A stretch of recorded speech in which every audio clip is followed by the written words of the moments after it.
Il est important pour nous, même et avantageux pour nous en tant que chrétiens, de veiller sur nous-mêmes, frères et sœurs. Grand pardon au travers de son Fils Jésus-Christ, il nous a pardonné. Quand le Seigneur accepte de venir mourir à la croix au travers de l'œuvre de notre Seigneur Jésus-Christ, alors Dieu nous a pardonné, et pour cette simple raison que nous servons un Dieu de pardon, bien-aimé, il nous faut pardon.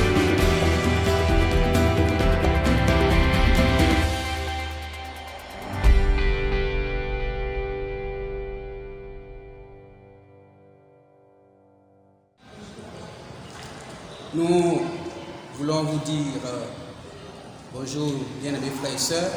Que le Seigneur, par sa grâce, vous bénisse là où vous êtes. Merci de pouvoir suivre ce culte en direct sur notre page Facebook de l'Assemblée de Dieu, l'Abricot Temple pour la Résurrection. Ce matin, nous allons méditer dans le livre de Matthieu, le chapitre 25, à partir du verset 1 jusqu'au verset 13. Je fais la lecture. Il est dit que alors le royaume des cieux sera semblable à 10 vierges qui, ayant pris leur lampe, allaient à la rencontre de l'époux. 5 d'entre elles étaient folles et 5 sages. Les folles, en prenant leur lampe, ne prirent point d'huile avec elles, mais les sages prirent avec leur lampe de l'huile dans des vases. Comme l'époux tardait, toutes s'assoupirent et s'endormirent. Au milieu de la nuit, on cria, voici l'époux, allez à sa rencontre. Alors toutes ces vierges se réveillèrent et préparèrent leurs lampes. Les folles dirent aux sages, donnez-nous de votre huile, car nos lampes s'éteignent. Les sages répondirent, non, il n'y en aura pas assez pour nous et pour vous. Allez plutôt chez ceux qui en vendent et achetez-en pour vous. Pendant qu'elle allait en acheter, l'époux arriva. Celle qui était prête entrait avec lui dans la salle des noces et la porte fut fermée.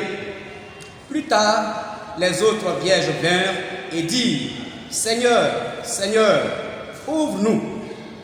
Mais il répondit, je vous le dis en vérité, je ne vous connais pas. Veillez donc, puisque vous ne savez ni le jour, ni l'heure. Amen.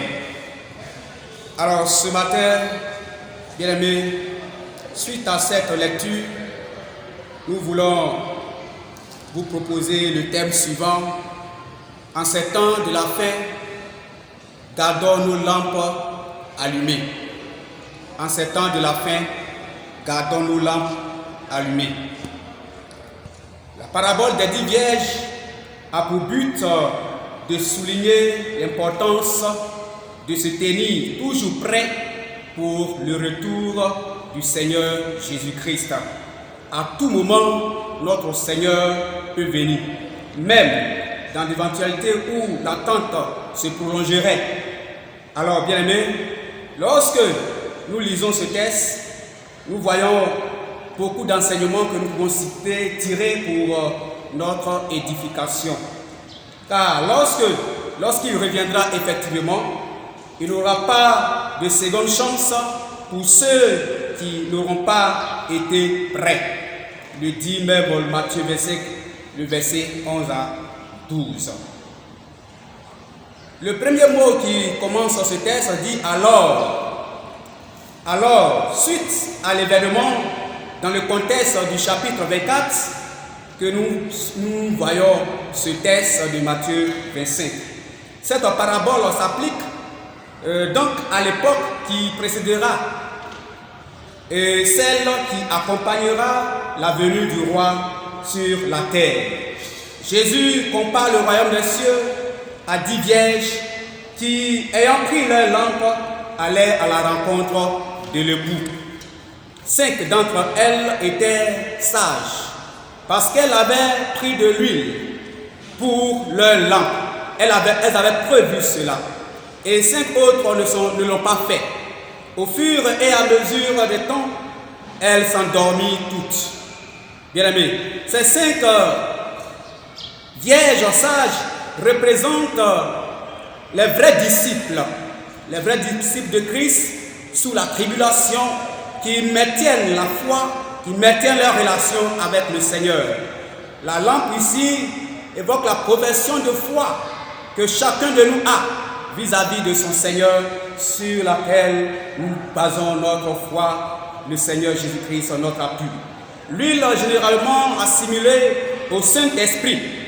Les vierges folles désignent ceux qui, au fait, mettent leur espoir dans le Messie, mais qui ne sont toujours pas convertis et qui vivent une vie chrétienne fade, qui ne se préparent pas à la rencontre de notre Dieu. Par conséquent, l'on peut donc être chrétien et ne pas pouvoir s'appuyer réellement sur la parole de Dieu pour attendre son Seigneur.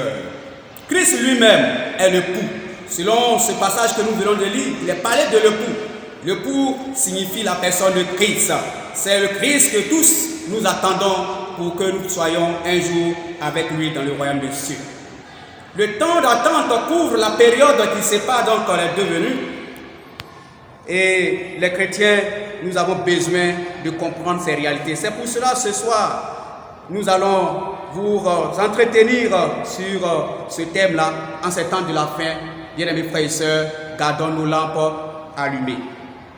Suite à ce test, beaucoup parmi nous sont assombris, dorment, suite à certaines situations qui minent notre vie chrétienne. Et ça nous amène à ne point tourner le regard vers le Seigneur et même oublier l'objectif que nous voulons atteindre en étant chrétiens. Oui, c'est vrai, tu profites de cette situation pour satisfaire tes propres désirs. Elle enrichit, cette situation, je veux dire, enrichit certaines personnes pendant qu'elle appauvrit d'autres personnes. Ne nous trompons pas, bien-aimés. Quel que soit le temps que nous allons mettre sur la terre, il viendra un jour où notre Seigneur, le Sauveur Jésus-Christ, viendra pour chercher ses élus. Et c'est pour cela que nous allons vous entretenir sur ce thème-là. Alors, comment faire pour garder sa lampe allumée? Une question aussi importante pour chacun de nous en tant que chrétiens. Dans ce texte que nous avons lu, nous allons tirer quelques éléments qui montrent aux chrétiens comment il doit faire pour garder sa lampe allumée. La première des choses que je voudrais relever, bien mes frères et sœurs, c'est que nous devons veiller et ne point éteindre le Saint-Esprit en nous. Nous devons toujours veiller, en tant que chrétiens, nous devons donc toujours veiller pour ne pas éteindre le Saint-Esprit en nous. Pendant que nous attendons le retour du Seigneur, il faut se rassurer que nous avons le Saint-Esprit qui est notre compagnon de tous les jours. Pendant que nous attendons le Seigneur, nous devons nous rassurer que le Saint-Esprit est à sa place dans notre vie. Paul pouvait le dire dans sa première lettre adressée à l'église de Thessalonique, Thessaloniciens chapitre 5, verset 19, il dit ceci: n'éteignez pas l'esprit. Et allant au verset 20, il dit ne méprisez pas les prophéties. Frères et sœurs, il a dit que les 5 vierges sages alors prirent avec leur lampe de l'huile dans leur vase. Ce qui veut dire qu'elles ont préparé de l'huile. Oui, lorsque leur lampe allait s'éteindre, elles avaient donc de l'huile pour mettre dans leur lampe pour qu'il y ait toujours la lumière. Nous disons tantôt que l'huile représentait le Saint-Esprit bien-aimé, frères et sœurs. Pendant que nous attendons le retour du Seigneur, nous ne devons pas perdre de vue la personne du Saint-Esprit. Cela est très important, car sans le Saint-Esprit, notre relation avec le Seigneur ne sera pas correcte, ne sera pas au bon point par rapport à notre vie chrétienne, qui sera donc fade, car c'est le Saint-Esprit qui nous aide à pouvoir mener une vie chrétienne normale. C'est lui qui nous soutiendra dans les faiblesses. C'est le Saint-Esprit qui nous consolera dans les temps de difficulté, comme ces temps que nous vivons aujourd'hui. Dans Jean 14, verset 16, la Bible dit ceci, et c'est Jésus qui parlait à ses disciples. Il dit, et moi je prierai le Père, et il vous donnera un autre consolateur, afin qu'il demeure éternellement en vous. Oui, qu'il demeure éternellement en vous. C'est pour cela que nous devons nous rassurer qu'il est là tous les jours avec nous. Nous devons nous rassurer que le Saint-Esprit est avec nous. Nous devons nous rassurer qu'il est là, qu'il est en nous et fait tout pour ne pas l'attrister. Le pire encore, ne pas le chasser de notre vie pendant ces temps de tribulation, pendant ces temps de difficultés que nous passons, bien mes frères et sœurs. Le Saint-Esprit doit être notre compagnon de tous les jours. N'attristons pas le Saint-Esprit dans ces temps de confinement. Le deuxième élément que je voudrais relever, oui, pour ne pas éteindre nos lampes, pour garder nos lampes allumées, pendant ces temps d'attente, nous devons veiller à ne point laisser la place à l'assoupissement ni au sommeil. Il est dit au verset 5 que, comme le pouls tardait, toutes s'assoupirent et s'endormirent. Et c'est dans le temps de sommeil qu'on vient leur dire que le pouls est venu. Il est important pour nous, même et avantageux, pour nous en tant que chrétiens, de veiller sur nous-mêmes, frères et sœurs, pendant ces temps de confinement, pendant ces temps où les temples sont fermés. Nous ne devons pas nous assoupir, nous ne devons pas dormir, perdre notre temps en train de dormir. Soyons réveillés dans la prière, bien mes frères et sœurs. Ne profitons pas de cette situation pour laisser le diable nous assoupir, parce que les temps sont mauvais. Et ces signes que le Seigneur nous a donnés, ces signes sont presque accomplis et nous attendons, oui, bien aimé, l'arrivée de notre Seigneur, notre Sauveur Jésus-Christ. Il est important pour nous de le faire, de garder notre relation avec le Seigneur dans une vie de prière, une vie de consécration. Ne restons pas endormis, mais restons éveillés. Tous les temps, prions le Seigneur pendant ce temps que nous attendons notre Seigneur Jésus-Christ. Le troisième point que je voudrais souligner pour ne pas laisser notre lampe éteinte ou laisser la lampe allumée, c'est de s'éloigner du péché et ne pas faire comme les autres. Parmi ces 10 vierges, il y a eu 5 qui ont refusé de faire comme les autres femmes, les autres vierges. Elles se sont distinguées par leur comportement. Elles se sont distinguées en prenant quoi? En prenant de l'huile avec elles.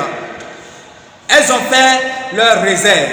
Chers frères et sœurs chrétiens, nous ne sommes pas appelés à faire comme les autres, à pécher comme les autres, à mentir comme les autres, à voler comme les autres, à commettre l'immoralité sexuelle comme les autres. Nous ne sommes pas appelés à avorter comme les autres. Nous ne sommes pas appelés à pratiquer l'idolâtrie comme les autres. Mais nous sommes plutôt appelés à nous distinguer en vivant une vie chrétienne agréable, une vie chrétienne authentique dans un monde corrompu. Nous devons donc nous démarquer de ce que les autres font, sans toutefois les copier. Nous sommes appelés à mener une vie chrétienne de piété, une vie chrétienne réelle, une vie chrétienne qui nous donnera de pouvoir véritablement être un jour avec le Seigneur Jésus-Christ. Alléluia. Frères et sœurs, sachons-le, notre Seigneur Jésus-Christ reviendra. Notre Seigneur Jésus-Christ reviendra. Paul s'adresse aux Romains en disant ceci: ne vous conformez pas au siècle présent. Quand vous lisez dans Romains 12, le verset 2, ne vous conformez pas au siècle présent. Combien de chrétiens aujourd'hui se sont conformés au mode de vie aujourd'hui? Puisque nous n'allons plus à l'église, les temples sont fermés, d'autres se sont conformés à tout ce qui se passe aujourd'hui. Ils sont devenus comme des païens. Paul dit également à son fils Timothée: sois un modèle pour les fidèles. 1 Timothée 4, verset 12. Soyons des modèles, frères et sœurs, quel que soit le lieu où nous sommes. Si même nous ne nous retrouvons pas pour louer le Seigneur ensemble, mais sache que tu es un modèle. Tu dois demeurer un modèle. Dans la vie quotidienne, tu dois demeurer un modèle. Dans la famille où tu es, tu dois demeurer un modèle. Dans ton couple, tu dois demeurer un modèle. Dans ton lieu de travail, frère, sœur, tu dois demeurer un modèle, car le Seigneur te demande d'être un modèle. Le Seigneur nous demande en tant que chrétiens d'être un modèle. Et c'est en cela que nous allons voir le Seigneur un jour viendra nous chercher si nous demeurons comme un modèle dans ce monde corrompu. Le quatrième élément pour terminer ce premier point, pour garder notre lampe allumée, nous devons faire sa volonté pendant que nous attendons ce retour. Pendant que nous attendons le retour du Seigneur, nous devons vraiment faire sa volonté. Nous n'allons pas nous attarder sur ce point de volonté parce qu'on peut faire de cela un autre point. Mais nous voulons simplement vous dire que Dieu, ce que Dieu veut de nous, c'est notre sanctification. C'est notre sanctification. Ce que Dieu veut de chacun de nous, c'est notre sanctification. C'est de lui offrir un service agréable. Et c'est dans une vie de sanctification que chaque chrétien peut apporter à Dieu un service agréable. Il est difficile peut-être de se maintenir, de rester connecté au Seigneur, mais il est très facile pour nous en tant que chrétiens de glisser dans le camp de Satan si nous ne veillons pas sur nous-mêmes. Et cela doit se faire dans une vie de prière continuelle. Frères et sœurs, pour mieux faire la volonté de Dieu dans ces temps, les derniers, il faudrait que nous puissions rester continuellement dans la prière. La Bible dit que le diable se déguise en ange de lumière. Il est le maître de la contrefaçon. C'est pourquoi nous chrétiens, nous ne devons pas tout de suite sauter sur les occasions. Le faire, c'est risquer, c'est tomber dans son piège. Récemment, il y a une sœur qui m'a appelé du lieu où j'ai fait mon stage et elle me disait, pasteur, on me demande de donner ma Bible parce que à la page de Chronique, le livre Chronique, et les gens trouvaient des cheveux qu'il faut mettre dans l'eau pour boire pour ne pas atteindre le coronavirus. Je lui ai carrément dit, il n'est pas écrit quelque part dans la parole de Dieu que nous allons en tant que chrétiens retrouver dans la parole de Dieu des cheveux qui vont nous servir de médicaments. Frères, sœurs, quel que soit le lieu où tu es, il faut savoir que tu ne dois pas faire comme les autres. Tu ne dois pas suivre les autres comme tu le veux, mais il faut suivre la parole de Dieu. Il faut suivre les conseils de Dieu dans une vie de prière continuelle.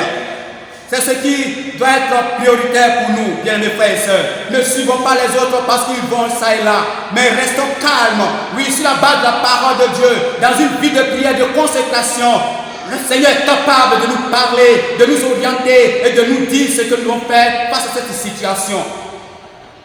Le deuxième point, pour aller vers la fin de mon message, pourquoi devons-nous garder nos lampes allumées? Pourquoi tu dois garder ta lampe allumée? Pourquoi en tant que chrétien, nous devons garder nos lampes allumées? Il est d'ailleurs très important de le savoir et de savoir pourquoi le chrétien doit maintenir sa lampe allumée. Le premier élément que je relève, parce que le retour du Seigneur Jésus-Christ est une réalité. Beaucoup, encore aujourd'hui, jusqu'à présent, pensent que le retour du Seigneur est une simple imagination. Ils pensent que c'est une utopie de savoir que Jésus revient. Mais écoutons un peu ce que la Bible dit à ce sujet. Plusieurs passages de la parole de Dieu parlent du retour du Seigneur. Quand nous lisons Jean 14, verset 1 à 4, il dit que votre cœur ne se trouve point. Croyez en Dieu et croyez en moi. Il y a plusieurs demeures dans la maison de mon Père. Si cela n'était pas, je vous l'aurais dit.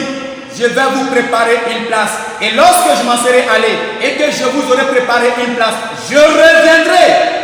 Je reviendrai. C'est la parole du Seigneur. Et c'est Jésus qui s'adressait ici à ses disciples. Il dit, lorsqu'il va finir de préparer la place de chacun, il reviendra nous chercher. Afin que là où il est, nous y soyons aussi. C'est une parole vraie, juste et qui va s'accomplir. Et qui est sur le point même de s'accomplir. Quand nous lisons dans Matthieu 24, verset 3 à 13, le signe qui précède le retour du Seigneur, regardez, lisez attentivement. Quel est le signe qui ne s'est pas encore accompli?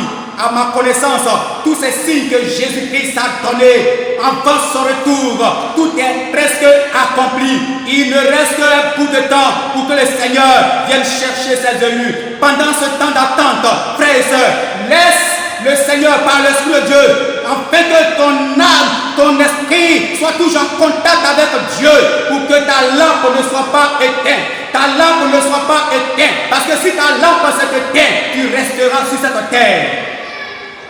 La deuxième chose, pour garder sa lampe allumée, pour garder sa lampe allumée, pour ne pas être rejeté au dernier instant. C'est pour cela que tu dois garder ta lampe allumée. Tu peux trop compter sur ta propre connaissance des choses. Tu peux lire le temps. On te dit que Jésus revient. Mais toi, tu peux dire que Jésus est trop bon, est trop juste, est trop amour pour appliquer son jugement contre son peuple. Et tu peux rester là dans toutes ces imaginations sans source. Et Christ reviendra te surprendre. Comme ces cinq folles. Comme ces cinq folles qui n'ont pas veillé sur la vie. Qui n'ont pas veillé sur les lampes. Frères et sœurs, notre avantage, c'est que le Seigneur nous a fait connaître toutes ces choses. Pratiquons-les afin d'être heureux. Car le Seigneur revient nous chercher. Veillons sur notre lampe pour ne pas te rejeter au dernier instant. Parce que lorsque le Seigneur viendra, s'il nous trouve dans une posture qui ne glorifie pas son nom, il va s'en dire que nous allons rester et voir les élus du Seigneur enlevés et nous restons ici dans ce monde pervers. La troisième chose, pour échapper au système du gouvernement mondial, parlant de l'Antichrist, après l'enlèvement de l'Église, c'est pour cela que tu dois garder ta lampe allumée. Il faut échapper à ce jugement-là. Il faut échapper à ce gouvernement, à ce système de ce gouvernement. La Bible parle de ce système mondial qui va s'imposer à tout le monde. Dans ce dernier temps, nous voyons tout ce qui se passe. Tout est fait prêt pour installer ce mauvais roi mondial. Celui-là même qui va s'appeler l'Antichrist. Tout est enfin prêt pour l'installer. C'est pour échapper à ce système de gouvernement que tu dois garder ta lampe allumée. Il reste un peu de temps pour que nous partions avec le Seigneur. Ne sois pas distrait. N'éteins pas ta lampe, frère et sœur. Je t'en prie, suite à cette parole, quel que soit le lieu où tu seras, quel que soit le lieu où tu vas entendre cette parole, je te prie de garder ta lampe allumée. Parce que le Seigneur viendra. Et quand il viendra prendre son église, le monde ne sera plus vivable. Et je ne conseille pas à un chrétien de rester après l'enlèvement sur cette terre. Parce que ta vie sera véritablement tourmentée. Une vie où on dit que tu n'as pas la marque 666, tu ne pourras ni acheter ni vendre. Alors comment tu vas vivre?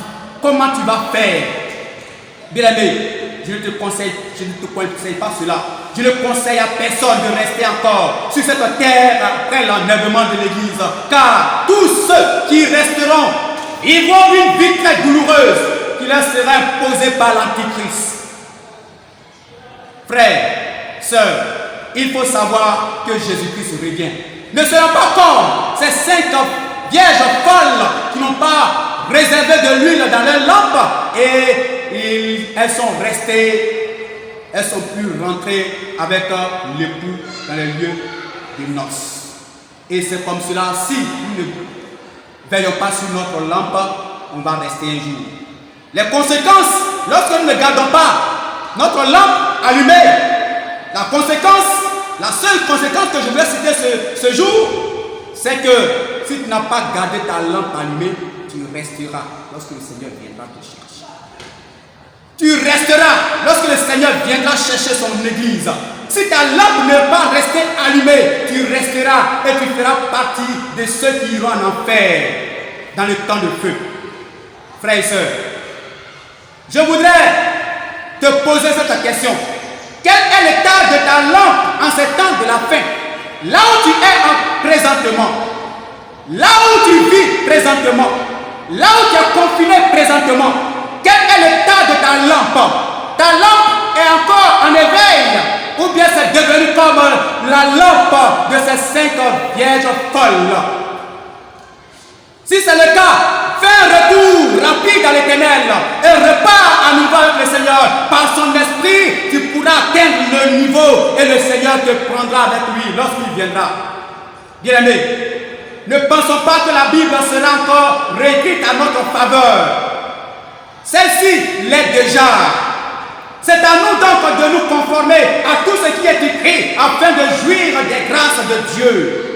Pendant que nous attendons le retour du Seigneur, appliquons-nous à la lecture de cette parole, consacrons-nous entièrement à lui, faisons confiance à l'Esprit de Dieu et prenons le Saint-Esprit comme notre compagnon de tous les jours, car c'est lui qui nous aidera à garder nos lampes allumées. Que le Seigneur fasse que cette parole soit cramponnée sur le tableau de chaque cœur, que cette parole reste cramponnée dans l'esprit de chacun et de savoir que le Seigneur Jésus-Christ est à la porte. Il vient chercher son église. Est-ce que tu es prête à y entrer avec lui? Si ta lampe n'est pas allumée, tu ne pourras pas y entrer. C'est pour cela que tu dois garder ta lampe allumée. Que le Seigneur nous bénisse. Amen. Nous allons prier le Seigneur, demander à Dieu de nous aider à pouvoir garder nos lampes allumées pendant ce temps que nous allons l'attendre. Nous bénissons ton nom, notre Père et notre Dieu. Tu es un Dieu qui parle. Et c'est parce que tu es un Dieu d'amour que tu nous parles tout le temps. Merci de nous aider à garder nos lampes allumées jusqu'à ce que tu viennes. Que personne, rien sur la terre, ne fasse que nous puissions perdre, notre Dieu, le point de vue de ton retour. Mais que, Seigneur, par ton esprit, nous restons toujours attachés à toi et que ton nom soit béni. Aide chacun de nous, aide chaque chrétien à pouvoir agir selon cette parole au nom de Jésus-Christ. Amen.